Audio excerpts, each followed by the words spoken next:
వైకాపా నాయకులు వాలంటీర్ల చేత బలవంతంగా రాజీనామాలు చేస్తున్నారనేటువంటి వార్తలు వినిపిస్తూ ఉన్నాయి. ఈవెన్ రాజీనామా చేయాలని బెదిరింపులు కూడా దిగుతున్నారు అనేటువంటి వార్తలు కూడా వస్తున్నాయి. మరి ఈ అంశానికి సంబంధించి మనతో మాట్లాడడానికి, వారి విశ్లేషణని మనతో పంచుకోవడానికి ఈరోజు మనతో పాటు ఉన్నారు సీనియర్ పొలిటికల్ అనలిస్ట్ అంకమరావు గారు ఉన్నారు. వారితో మాట్లాడదాం. నమస్తే అంకమరావు గారు. నమస్తే సౌజన్య గారు. ఆంధ్రప్రదేశ్లో వాలంటీర్ల వ్యవస్థకు సంబంధించి గత కొద్ది రోజులుగా మాట్లాడుతూనే ఉన్నాం. సరికొత్తగా ఏంటంటే వాళ్ళు స్వచ్ఛందంగా కాకుండా వైకాపా నాయకులు బలవంతంగా బెదిరించి రాజీనామాలు చేయిస్తున్నారు వాలంటీర్ల చేత అని చెప్పేసి వార్తలు వస్తున్నాయి. కొంతమంది వాలంటీర్లు అయితే బెదిరించినా కానీ రాజీనామా చేయట్లేదు అనేది కూడా వినిపిస్తోంది. సో దీని గురించి మీ అభిప్రాయం ఏంటి? అంటే వాళ్ళు ఏమనుకున్నారంటే వీళ్ళంతా మన కార్యకర్తలు కదా, ఆయన చెప్పాడు, ముఖ్యమంత్రి గారు చెప్పారు, అంతకుముందు మొట్టమొదటి విజయసాయి రెడ్డి గారు మొదలుపెట్టారు దీన్ని, తర్వాత మంత్రులు దాన్ని కొనసాగించారు, రకరకాలుగా చెప్పుకుంటూ వచ్చారు. అట్లానే వాళ్ళ జేబు సంస్థలాగానే వాళ్ళు ప్రజల గుట్టుమట్టులతో సహా ప్రతిపక్ష నేతలను ఎలా వేధించాలి, ఎలా అదుపులో పెట్టుకోవాలి అనే దానికి ఎక్కువగా ఈ వాలంటరీ వ్యవస్థ ఆయనకు ఉపయోగపడింది. అందులో ఎలాంటి సందేహం కూడా ఏం లేదు. వాళ్ళు మొట్టమొదటి నుంచి కూడా వ్యూహాత్మకంగానే వీళ్ళు ఎన్నుకున్నారు. ఎందుకంటే వాలంటరీ లేకుండానే అన్ని రాష్ట్రాల్లోనే ఈ పథకాలు అందుతున్నాయి కదా.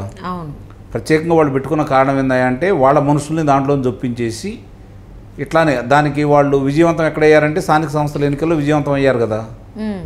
కాబట్టే వాళ్ళు దాన్ని ఎంచుకున్నారు. ఇప్పుడు ఏంటంటే న్యాయస్థానం వాళ్ళు పాల్గొనకూడదని, అలాగే కేంద్ర ఎన్నికల సంఘం కూడా ఒక నిర్ణయానికి వచ్చింది కాబట్టి వాళ్ళని విధుల్లోకి దూరంగా అట్టిపెట్టారు. కాబట్టి ఇప్పుడు వాళ్ళ చేత బలవంతంగా రాజీనామా చేపించేసి నిజంగా వాళ్ళ మనుషులు వాళ్ళ మాట వినేవాళ్ళు కనుక అయితే, అంటే వాళ్ళలో కూడా ఎంతో కొంత అంతర్మతం మొదలైందనేది మనకి ఇక్కడ అర్థం కావాలి. రెండోది, రేపు పొద్దున వాళ్ళందరూ కనుక రాజీనామా చేశారనుకోండి, తిరిగి మళ్ళీ వాళ్ళని తీసుకుంటారని నమ్మకం. ఎందుకంటే ప్రభుత్వం మారుతుందని వాళ్ళకి తెలుసు కదా. ప్రజల్లో బాగా దగ్గరగా ఉండేది వీళ్ళే కదా. 50 ఏళ్ళకి వీళ్ళే కదా మొత్తం ఏం జరుగుతుంది ఏంటని చెప్పి సమాచారం వీళ్ళ దగ్గరే కదా ఉంది. కాబట్టి ప్రజలు ఎంత వ్యతిరేకత ఉందో వాళ్ళకి అర్థమైపోయింది. కాబట్టి వాళ్ళు కనుక వాలంటరీ ఉద్యోగాలకి రాజీనామా చేస్తే నిస్సందేహంగా రేపొద్దున అధికార మార్పిడి జరుగుతుంది, మళ్ళీ మనకి అవకాశం రాదు అని చెప్పిన వాళ్ళు భావిస్తున్నారని నేనైతే భావిస్తున్నాను. అయినా సరే వాళ్ళు ఇచ్చిన సమాచారాన్ని, గతంలో వాళ్ళు చేసిన నిర్వాహకాలన్నీ వాళ్ళు దృష్టిలో పెట్టుకొని వాళ్ళని బెదిరించేసి రాజీనామా చేయించడానికి విశ్వ ప్రయత్నం చేస్తారు.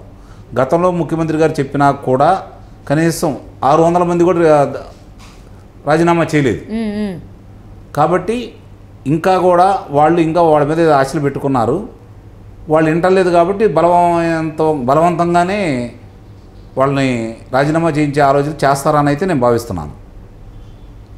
ఎందుకంటే వీళ్ళ గుట్టుమట్లు, ప్రజల గుట్టుమట్లు ఎలా అయితే వాళ్ళు ఇచ్చారో వాళ్ళ గుట్టుమట్లు కూడా ఉన్నాయని చెప్పని అంటే వైకాపా నేతలు ఎంత బలవంత పెట్టినా కొంతమంది అయితే వాలంటీర్లు రాజీనామా చేయడానికి అయితే సుముఖత చూపించట్లేదు, మళ్ళీ తిరిగి ఎదురు తిరుగుతున్నారు. సో దానివల్ల వైకాపా నాయకులకి అది నిజంగా నివ్వెరబోతున్నటువంటి సందర్భం కూడా. అంటే ఇప్పుడు వాళ్ళు ఏమనుకుంటున్నారంటే వీళ్ళు వాలంటీర్లు కనుక దూరం జరిగితే రాజీనామా చేస్తే వాళ్ళని ఎన్నికల ఏజెంట్లుగా కూర్చోబెట్టాలని. ఓకే, అంటే వాళ్ళ 50 ఏళ్ళ కంటే 100 మంది 150 మంది దాకా ఓటర్లు ఉంటారు కదా, కనీసం 200 మంది దాకా ఓటర్లు ఉంటారు కదా.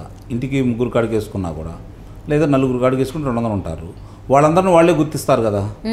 ఇప్పుడు శాసనసభ్యుడికి ఉంటారు, లోక్సభ సభ్యుడికి ఉంటారు, అలాగే కొంతమంది ఇండిపెండెంట్ తరపున పోటీ పెడతారు. ఆ 4 అక్కడ పెట్టారనుకోండి, వాళ్ళు సహజంగానే ఒక 1000 ఓట్ల లోపే ఉంటాయి. 1000 వీళ్ళైతే 1200 అట్లా ఆ ఊరి పరిస్థితులను బట్టి అన్నప్పుడు వాళ్ళందరూ గుర్తుంటారు. కాబట్టి వీళ్ళు బెదిరించడానికి కోసం, అక్కడ కూడా ప్రలోభాలకు గురి చేయడం కోసము వీళ్ళు నియమించాలని వాళ్ళు అనుకుంటా ఉన్నారు. ప్రజలంతా పిచ్చివాళ్ళు కాదు, ప్రతిపక్ష పార్టీలు చూస్తా ఊరుకోవు, వీళ్ళ ఆటలు అక్కడైతే సాగవు. జరుగుతున్న పరిణామాలన్నీ కూడా వాళ్ళు గమనిస్తున్నారు. కాబట్టి ప్రజలందరూ కూడా దీన్ని ఏకరూపు పెడుతున్నారు. కాబట్టి జరిగే పరిణామాలన్నీ కూడా ఇవన్నీ వాళ్ళు గుర్తించారు. లేకపోతే నిస్సందేహంగా ఇప్పుడు మళ్ళీ వాళ్ళకి 2 నెలలకు సంబంధించి 10,000 రూపాయలు కూడా ఇచ్చారు. కూడా వాళ్ళకి రావాల్సిన జీతం ముందుగానే ఇచ్చేశారు 2 నెలలు. ఇప్పుడు దాకా ప్రభుత్వం తరపు నుంచి ప్రజల డబ్బు ఇచ్చారు. ఇప్పుడు వాళ్ళు పార్టీ తరపున వాళ్ళ మనుషుల ద్వారా ఇప్పించేసుకున్నారు వాళ్ళందరికీ. అయినా సరే డబ్బులు తీసుకున్నారు కానీ ఇంక వాళ్ళ మాట వింటలేదు. గతంలోనే నేను చెప్పాను అందరూ సహకరించరని చెప్పని. అందరూ అట్లా ఉండరు కదా. వాళ్ళు ఏదో ఆశపడి ఆ ఉద్యోగంలో చేరారు. కానీ జరుగుతున్న పరిణామాలన్నీ చూసుకున్న తర్వాత బలిపసులు వాళ్ళనే చేశారని అర్థమైపోయిన తర్వాత ఎంతో కొంత వ్యతిరేకత వాళ్ళలో కూడా ఉంది. ఇప్పుడైనా సరే రేపు పొద్దున దీన్ని ఇబ్బంది లేకుండా ఉంటే మమ్మల్ని కొనసాగిస్తారా అనే ఒక ఆశతోటి వాళ్ళు రేపు పొద్దున దూరంగా ఉండకూడదని చెప్పని ఇంకా ఉన్నారు. అయినా సరే నేను ఇందాక ఉదాహరించినట్లు వీళ్ళ గుట్టుమట్లన్నీ వాళ్ళ దగ్గర కూడా ఉన్నాయి. ఇప్పుడు వాలంటీర్ల ప్రజల యొక్క సమాచారాన్ని ఎలా అయితే వైఎస్ఆర్సీపీ పార్టీ వాళ్ళకి చేరవేశారో వీళ్ళ సమాచారం కూడా వాళ్ళ దగ్గర క్షుణ్ణంగా ఉంది వీళ్ళు చేసే కార్యక్రమాలు. కాబట్టి వాళ్ళు ఆ బెదిరింపు ధోరణి ప్రయోగించే వాళ్ళ మీద మీరు రాజీనామా చేయండి, రేపు పొద్దున ఎన్నికల్లో పోలింగ్ జరిగే రోజు ఏజెంట్లుగా కూర్చోవాలి అని చెప్పని నిర్బంధంగా చేస్తారని అయితే నేను భావిస్తున్నాను. ఓకే, అంటే వైకాపా నాయకులు పాపం ఏదో అనుకున్నారు. ఈవెన్ జగన్మోహన్ రెడ్డి కూడా వాలంటీర్లందరూ మూకుమ్మడిగా రాజీనామా చేయండి అని చెప్పేసి పిలుపునిచ్చారు. కానీ ఆల్మోస్ట్ చాలా తక్కువ శాతం మంది రాజీనామా చేయడం జరిగింది. సో మరి వాళ్ళ చేత రాజీనామా చేయించి రాబోయేటువంటి ఎన్నికల్లో పార్టీ గెలుపు కోసం వాడుకుందామని చెప్పేసి అనుకున్నటువంటి వైకాపా నాయకులకి ఇది చుక్కెదురనే. కాబట్టి నెక్స్ట్ ఎటువైపు అంటే ఏం చేసేటువంటి అవకాశం ఉందనుకోవచ్చు. నిన్న జరిగినటువంటి మహిళలు చాలామంది కూడా విజయవాడలో సమావేశమైనప్పుడు వాలంటీర్లు వాళ్ళందరూ కూడా తెలుగుదేశం పార్టీకి అనుకూలంగా చేయాలని నిర్ణయానికి వచ్చారు కదా. అంటే వీళ్ళ మాట వినే పరిస్థితి అయితే కనపట్టలేదు కదా. ఎందుకంటే వీళ్ళు చేసే అకృత్యాలు కొంతమంది చేరిన మహిళలు వాళ్ళందరూ కూడా వీళ్ళని ఎలా ఉపయోగించుకున్నారో వాళ్ళకి అర్థమైపోయింది కదా. కాబట్టి వాళ్ళ వ్యతిరేకత వస్తుంది. ఓకే, ఆ వ్యతిరేకత అనేది నిజంగా చూపిస్తారా, లేదంటే ఇప్పుడు దాకా కాస్త గుర్తే మనకి ఏదో మేలు చేశాడు కదా అని ఏదన్నా అభిప్రాయంతో ఇంకా వైఎస్ఆర్సీపీకి అనుకూలంగా చేస్తారంటే నాకు తెలిసినంత వరకు వైఎస్ఆర్సీపీ పార్టీకి అనుకూలంగా చేస్తారని అయితే నేను భావించట్లా.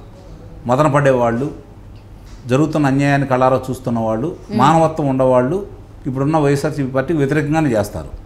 కరుడు కట్టిన జగన్ గారి వీరాభిమానులు వైఎస్ఆర్సీపీ పార్టీ వాళ్ళు, వీళ్ళ వల్ల లబ్ధి పొందిన వాళ్ళు జగన్మోహన్ రెడ్డి గారికి అనుకూలంగా చేస్తారు. అది అలాంటి వాళ్ళు రాజీనామాలు చేయొచ్చు, మిగిలిన వాళ్ళు చేయకపోవచ్చు.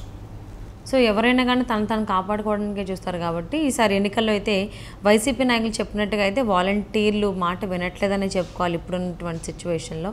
సో వాలంటీర్ చేత రాజీనామాలు చేయించి వాళ్ళని పార్టీ గెలుపు కోసం ఉపయోగించుకుందాం అనుకున్నారు. బట్ అది ఆ విషయంలో అయితే వాళ్ళకి వైసీపీ నాయకులు చుక్కెదురే అవుతోంది. చూద్దామండి అసలు మరి వాలంటీర్ వ్యవస్థను ఏం చేస్తారు, వాళ్ళు చెప్పిన మాట వినట్లేదు కాబట్టి